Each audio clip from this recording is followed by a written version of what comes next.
It was like one thing after another. So we get them all back up, and that's 2011. So I had Nick Checque in my team. We were in the same 5-man team, and he got pulled out to go over there to backfill. And all the guys got killed in extortion. And it didn't feel right. It didn't seem right. Him and my wife were really tight. We did our first platoons together. And when he went over, I rolled into his team as a new guy. And I fucking loved him, man. God, he was awesome. He just was. He was everything you wanted a teammate. He came over and retiled my entire kitchen, him and my wife, when I was on deployment, before his first deployment with command. Up until the last hour. He drove to the command covered in tile soot and put on fresh clothes and got on the plane. Damn. Like, fucking great dude. And we just came back from Afghanistan deployment in between extortion. So we backfilled them, had to sleep in their beds, had to do that whole thing. That's a very sombering thing to have to do. I mean, it's the reality. Like, this is what it is. Sleep in a dead guy's bed. So, just another reality check. Trying to get in there and hit a really good target set, and everything's great, and we're going to work. It's all steady in the back of your mind. It's like, any moment here, any moment, this thing's going to get us. And it almost did a couple times. The exact same thing. I mean, we took RPGs off the refueler, getting shot on infill, exfil. I mean, just close ones. Yeah. Testament to the pilot's capabilities, just how good they were. But right after that, that was a really good deployment. Like, that was probably my favorite deployment because of the people we were with. Like, that team, God, man, I did not deserve to be in that team. I fucking loved that. If you could have locked me in a time capsule, I'd still be in there. I would have never came home. I loved it so much. I had separated myself from everything outside of that. And it was the only thing that made me feel normal, was being there. I loved it. I loved the banter. I loved the shit talking. I loved the pranks. I loved the professionalism. I loved the absolute obsession to the detail. I loved it. And to watch those guys work, it's hard to describe. So were you intermixed with the team that took the loss? Nope. Or was this, okay. This is after. Right. We just rolled base in the same, kind of like you guys on June 28th. All right. You guys rolled in, same thing. Okay. At the same so base. You relieved them. Yeah. All right. It was weird, man. Just the whole thing was dicey, and we came back. Kind of like my mentor at that point, like my true north was my team leader then. His wife is best friends with Patsy. I'm best friends with him. He was a groomsman at my wedding. I knew him before I screened and all that. I fucking loved him. And he got hurt. Got medically retired after that deployment. Our number 2 did. 3 or 4 other guys got fucked up pretty bad. And it just, I hate to say I had all my eggs in one basket, but I love being in that team so much. The energy, the collective. I was not ready to lose that. I wasn't. And when he was going to medically retire, it fucking crushed me. Is this, okay. Never mind. Keep going. So it crushed me. It was like, that's who I want to be. This is a whole team. Like, if we can just freeze this shit, like, everybody will re-enlist. We'll just stay here. It was amazing. We came back from that deployment. We're kind of rebuilding. He's moving out. We've got new guys coming in. Everything's good. And Nick Checque deploys. He deploys out. I'll never forget, man. I'm sitting with my wife at Yard House. I've got both my uncles. I come from a long military background. On my dad's side, I've got him. My grandfather was a fighter pilot, U.S. Airways pilot after that. My other uncle was 75th Ranger Regiment, jumped into Panama, and did 25 years in the Secret Service, counter sniper team. My other one was a Marine infantry guy. So I'm sitting across my 2 uncles. We're having an honest conversation, and my phone goes off. It's one of the guys from the team. Like, we're not doing anything, we're in Virginia Beach hanging out. And I grab it. I was like, hey, what's up? He's like, walk outside real quick. And bebop outside. And his car's driving by. I'm like, plugging one ear. I'm like, hey, what's up? He's like, you sitting down? No. Should I be? And there's a long pause. Fuck, man.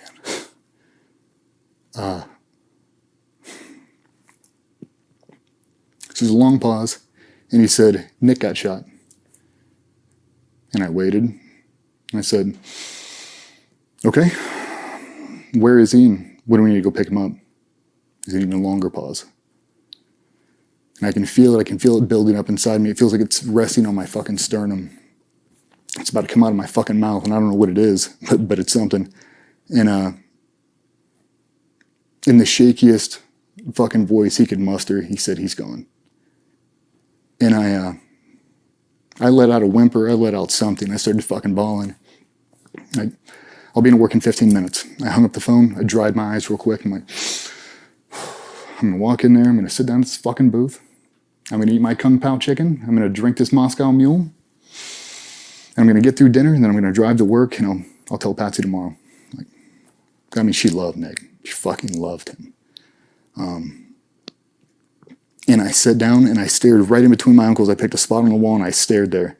And they're all looking at me. I can feel it. And she put her hand on my shoulder, and I looked over at the corner of my eye, and she said, tell me. And I fucking lost it. No.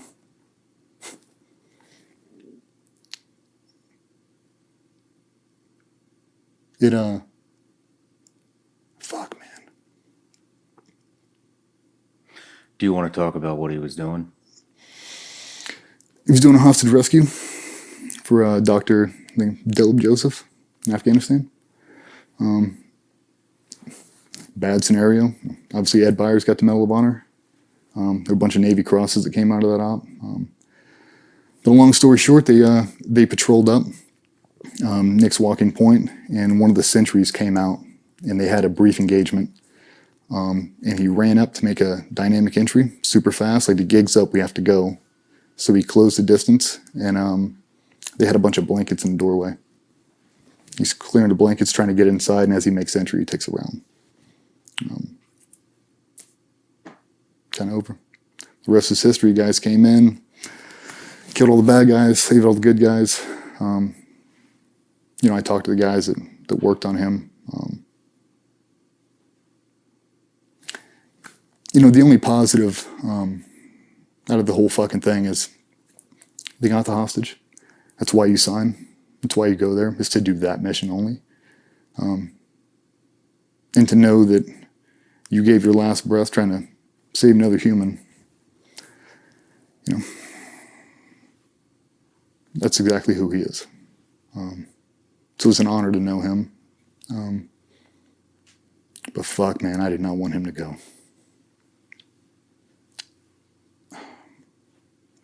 Was that your hardest loss?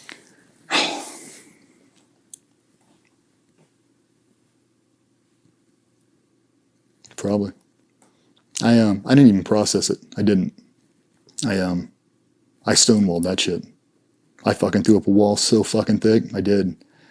And about 5 days later, I ran all the swag, so all the t-shirts and the hats. I made the shadow boxes. I did the going away shit, and I had to go make his shadow box. And I had all his awards, had all his shit, all the patches, and all the stuff we were gonna put inside of his shadow box. And I walked into John Will's studio, same guy that made all your deployment plaques. And I walked in, I got a really good relationship with him and all the ladies that work in there. And I walked in, and his number 2 lifted her head up from the office, walked out and saw me, and I was totally normal, just like this. And she went, I am so sorry. And when she said it, I haven't cried like that probably ever. That was probably it. He was such a good fucking dude. He was so talented. And he trained all the fucking time. And you couldn't have done better. And the reality, he was gone. I wasn't ready for it. I tried to wall it up, tried to pretend like it didn't happen. And then I try to make excuses. Like, why did that happen to him? And then I had to justify it to Patsy. Why that's not going to happen to me. It's like, well, I've got to cut out more negative shit. I've got to cut out everything. I've got to completely obsess now. Like, this is what I have to do now. And it just justified it. Like, we're playing for fucking keeps, man. Like, became another thing that I'd slide in there. Like, you want me to spend more time at home? You want me to do this? I have to obsess. This is fucking for real. If I have a bad day at the office, that's what happens. Being that Patsy was a Gold Star wife and her previous husband, died, killed in combat, were you able to lean on her a little bit more? Was she, could you relate to her a lot more than most guys could relate with their wives? And I mean... Yeah, and especially because, because I grew up in the teams. I grew up in it. I felt like I was as much part of that community as anything else. And yeah, we leaned heavy on each other. And a lot of it was, she convinced me it was okay. She's like, DJ, that dude loved everything he fucking did. He loved it. There's nothing else that dude would have done. If you would have given him an option of dying at 80 in a fucking bed alone, or dying on that, he would have picked that. That's just the dude he was. Like, he doesn't want you to be here depressed, mourning him all day. He wants you to go fucking get it on. That's what he wants. He wants you to go back to fucking work and be as good as you can. Fair enough. And the obsession continued. It's like, well, I wasn't in touch with myself. I didn't know anything about grief. I walled it up. I did. We stopped talking about it. We made shrines for him. We made memorial patches. We did everything. But I had to go do the notification and knock at his door for his fiance at the time. Dude, I don't know how people do that. But I can remember every detail of that. It was fucking terrible. We all met at my house at 7 a.m. Had me, Will Chesney, and one of the guys who was on Nick's new team, he was an ops chief. We all met at my house. Patsy was there. She kind of gave us a brief on kind of what to expect, because we've done notifications before for August 6th, but you never know. So, we kind of powwowed it like, hey, who's ringing the doorbell? Who's saying this? We're all in dress blues. And it started pissing down rain, like torrential downpour. In our shoes, we wear the black core frame dress shoes. It was so hot in Virginia Beach when extortion happened from sitting on the tarmac, it had melted all our shoes. It melted the heels off. So when we got out of the car and we took a step, all the heels blew off our core frames. And Nick Checque is a neat freak. He's OCD. He's got white fucking carpet. So I get out. I've got Patsy in the car behind us. She's got groceries. She's got Starbucks. She's got a bunch of shit. Just like, you're not leaving the house for 48 hours. Here, like, this will tide you over until we can figure out what we're going to do. Because if you're not a wife, it's kind of a weird, predicament you're in. So it's really like we had to take care of her. Notification teams went out to the families and all that. But I remember ringing that doorbell and hearing her upstairs directly above the front door. I remember hearing her walk down the stairs, turning the corner, and as it got closer and closer, the footsteps got louder and louder. And I was on a fucking breath hold, man. I did not want that door to open. I was hoping she wouldn't answer it. I was hoping we get turned around and somebody else would have to do that. And throw bolt flips. Doorknob opens, slowly starts to crack, and as soon as she fucking saw us, she knew. She didn't cry. She just looked at me, kind of cocked her head, and like, she knew me. Tell me. And I fucking came in and I gave her a big hug and fucking bawling. And I told her. We had a very no bullshit conversation about what's going to happen over the next 72 hours. Kind of everything we need to get done. And we kind of just went from there. Like, you got to go buy a fucking dress. You got to go buy this. You got to go get this right now. Like, these are all the things that has to happen. And you've got about 12 hours because this thing's going to go and you're not going to have time. So whatever you need, let's get on it right now. I remember her making a comment on the black shoe marks. We track black shit all throughout his house. And she's like, God, you're lucky he's dead or he'd fucking kill you. We all started laughing, like, no doubt. Stanley Steam over there, we're vacuuming the carpets and shit. We all drove up to DC together. That was the coolest thing. Drove up there and picked him up. Same thing we did for the guys at Extortion. We all drove up there in unison, met all the planes and did all that. And she drove up there with us. It was, oh, fuck, man. Just, it's like one of those things you just wanted to be over. And you didn't. Because now you have to do the memorial. Now you have to get up and speak. Now you have to go through all your photo albums and pick all the photos you like. They have to put it to a montage and you have to watch it over and over and over. Now the family starts to fly and you got to meet all of them. Like, it never ends. It felt like that process was 5 years long. Like, I was fucking crippled at the end of that one. I just was. I was in a fucking bad spot. Some key people in the organization were shifting out. They were retiring. They were getting medically retired. And I felt the void. I did. With him being gone, I really felt the void. That takes us to 2013. So I think that transition from Nick dying until basically the rest of the career, confirmation bias. Everything I had ever said, everything I had ever told Patsy was coming true. Everything. I used to tell her things because I'd obsess. I bet you in my entire time in the teams, I bet you I went into that building every day I've been in Virginia Beach, minus 25. Every Saturday and Sunday, I'd go through there just to show face, to make sure my cage was still there. Like, I had to touch the magic every fucking day to make sure it was real. Damn. I had to. I was fucking obsessed. But it was good because everybody else with me was just obsessed. But I'd justify it to her. I'd start to separate myself from her, separate myself from different friends outside of the organization. Just, it was a linear focus. This is it. This is the only thing that fucking matters. There's no distractions. And it reminded me of my childhood. The only thing that matters is the team. Like, Dad's got to go on deployment. You can't do this because of that. Like, you can't do this because it'll affect deployment. I can't get shoulder surgery because I need to go on deployment. I can't do this because of that. We can't take a vacation because of this. And I self-justified it.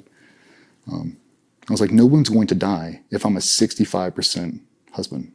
No one. Like, I'll be a husband when I retire. Would you change anything, looking back now, doing that? Yes and no. What would you change?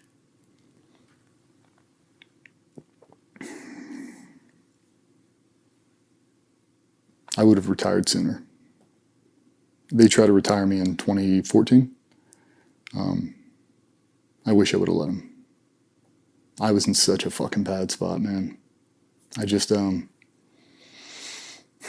let it take me. I let it take me.